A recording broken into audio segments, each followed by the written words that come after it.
regression analysis comes with rather strong assumptions, including the IID assumptions.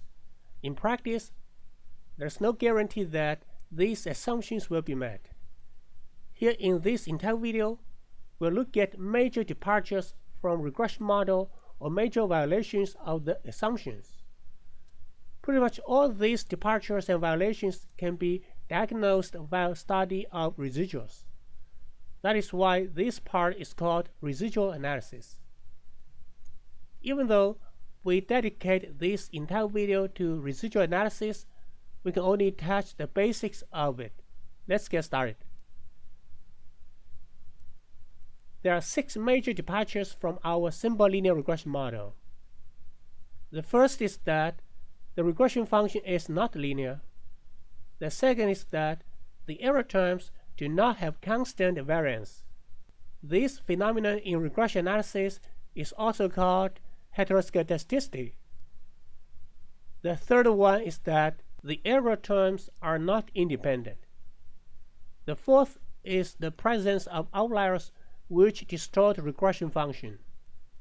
The fifth is that the error terms are not normally disputed. And the last one is that one or more important predictor variables are omitted from the model. The second, third, and fifth departure from the regression model are direct violation of our IID assumptions. The first and the last one are resulting from the simplicity of our simple linear regression model, in which there's only one predictor variable and the regression function is assumed to be linear. Next, we'll take a quick look at different types of residual plots with which we can diagnose all the issues mentioned above. Many plots related to residuals have been used to diagnose the departures from our simple linear regression model.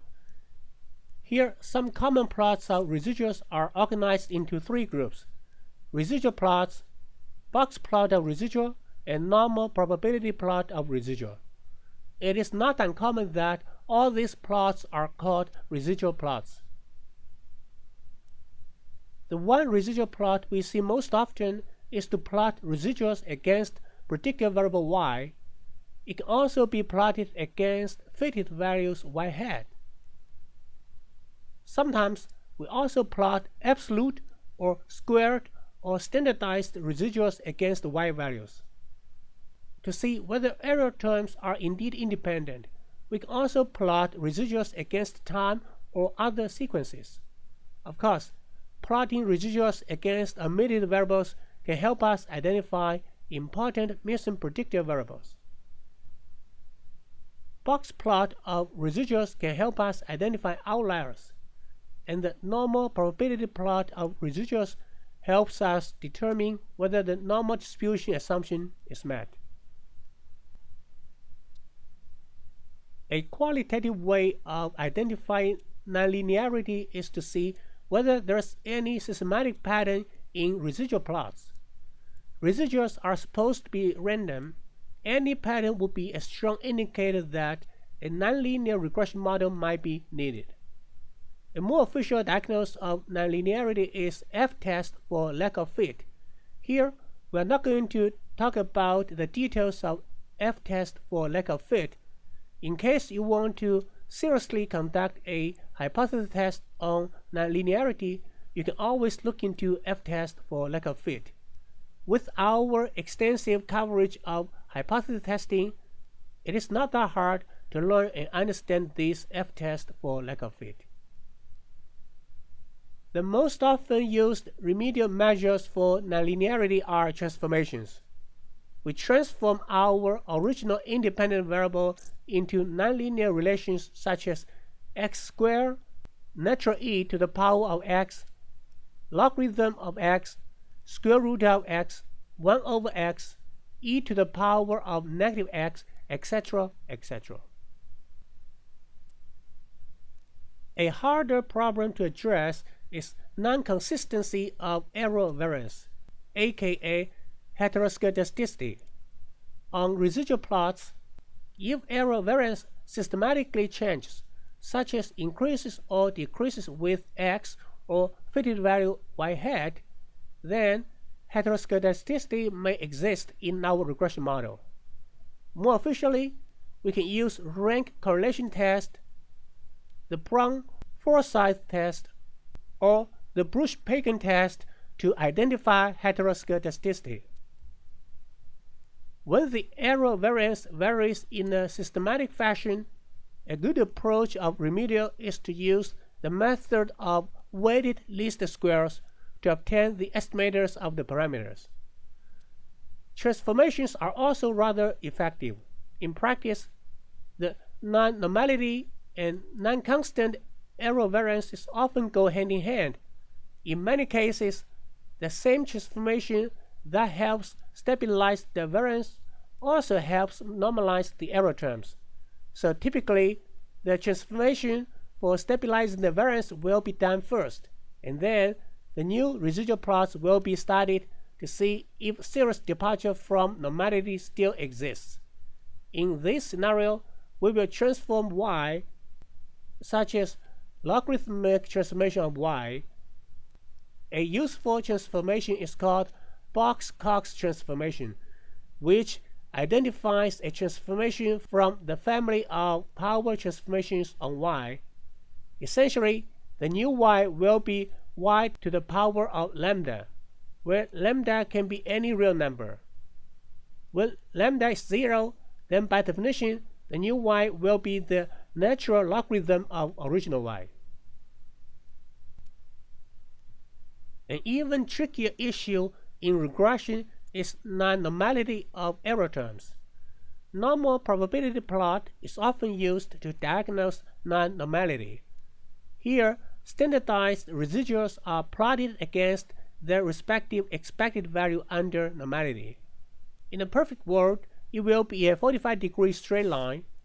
If a plot departs substantially from the straight line, then it probably suggests that the error distribution is not normal. Official tests for normality include chi-square goodness of fit test, which we introduced in earlier chapter, Kolmogorov-Smirnov test, and the Lilliefors test. As mentioned earlier, non-normality and non-constant error variances are often go together. Transformations that help stabilize variance also help normalize the error terms. Normality analysis is typically more difficult to deal with than other types of departures. So it is generally a good idea to investigate other departures before worrying about non-normality of error terms. Outliers are another key troublemaker of our regression analysis.